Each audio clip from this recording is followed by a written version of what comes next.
Hello everyone, welcome back to another episode of Technology Glance.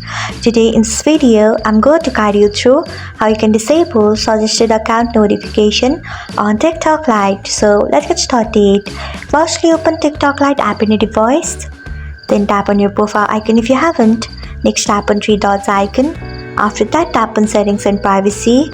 Next, tap on notifications. Then scroll until you find email notification and tap on it.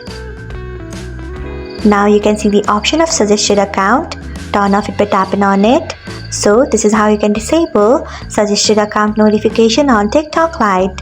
Thanks for watching. If you found this guide helpful, we would love it if you hit the thumbs up button below. We upload great new tech tutorials like this one every day, so do not forget to subscribe to our channel and hit the bell icon so that you'll never miss another update.